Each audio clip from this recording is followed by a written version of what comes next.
최근 SK그룹이 사업 포트폴리오를 최적화하기 위해서 이 리밸런싱 작업을 진행 중입니다. 이 가운데 SK이노베이션과 SKENS의 합병설이 불거졌는데요. 이에 주가도 급등했습니다. 관련 내용 자세히 짚어보겠습니다. 증권부 김혜영 기자와 함께합니다. 안녕하십니까? 안녕하세요. 네, SK이노베이션의 합병설이 나왔다고 하던데요. 네, SK이노베이션이 SKENS와 합병할 수 있다라는 관측이 나왔습니다. 합병이 현실화될 경우 100조 원대 초대형 에너지 전문 기업이 탄생하게 됩니다. 현재 SK그룹은 사업 재편을 추진하고 있는 상황인데 이 부분이 핵심이 될 것으로 보입니다. 사실 합병설은 여러 가지 시나리오 중 하나로 시장에서 꾸준히 흘러나왔습니다.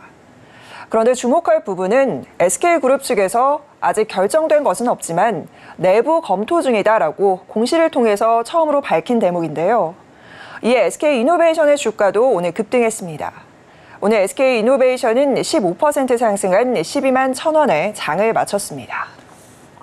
이 합병을 고민하는 배경도 좀 궁금한데 네. 합병을 하게 되면 좀 어떤 효과들이 기대가 되고 있습니까? 네, 현재 SK그룹은 사업 재편을 추진하고 있는 상황입니다.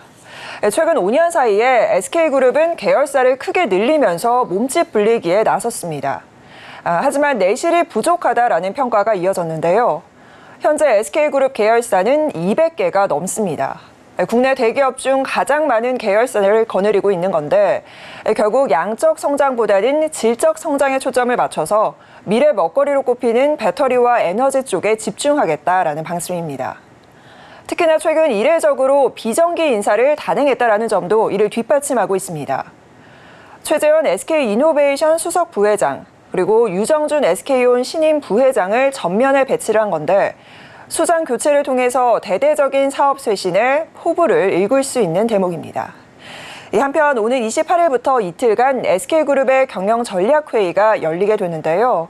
합병 등 관련 사항 논의를 통해서 사업 재조정의 큰 그림이 나올 것으로 관측됩니다. 이 가운데 이번 합병설의 핵심 배경에는 배터리 자회사 SK온 구하기가 자리하고 있다라는 분석도 나옵니다. 현재 SK그룹이 SK온의 실적 부진에 좀 골머리를 앓고 있는데 이 합병설의 핵심 배경에 SK온 구하기가 자리를 잡고 있습니다. 네. 이게 어떤 내용인가요? 네, 사실 이번 합병설 배경 가장 큰 그림에는 SK온이 자리하고 있습니다. 예. SK그룹은 미래 먹거리로 불리는 배터리를 꼽으면서 SK온 키우기에 한창인데요.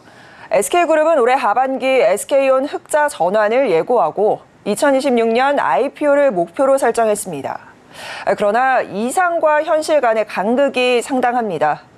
현재 SK온은 10개 분기 연속 적자를 기록하고 있습니다.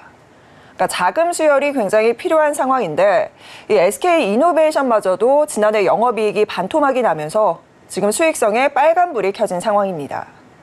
이처럼 벌어들이는 돈은 없는데 반면에 써야 할 돈이 굉장히 많은 상황입니다.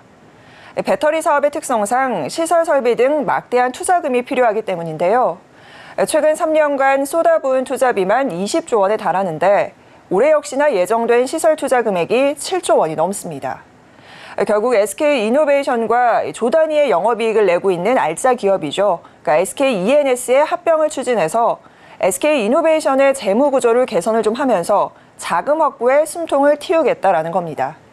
또한 SK온이 지금 IPO를 준비하고 있는 만큼 흑자 기업으로 변모하게 되면 상장 시에 높은 몸값을 받을 수 있게 됩니다.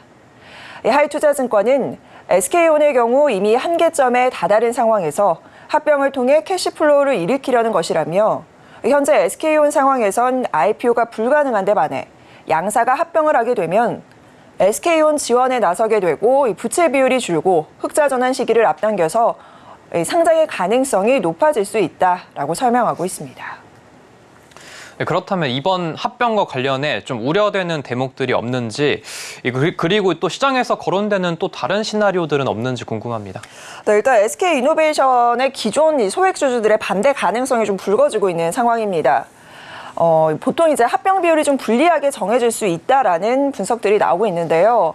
자본시장법상 상장사 같은 경우에는 시가, 그러니까 주가를 기준으로 합병 비율이 계산이 되고 비상장사 같은 경우에는 이제 자산의 가치라거나 현재 공정 가치 뭐 이런 걸로 합병 비율이 정해지게 됩니다.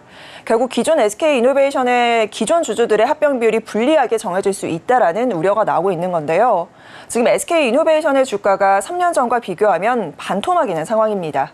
이 때문에 주주의 동의가 쉽지 않을 수 있다라는 분석이 나오고 있습니다.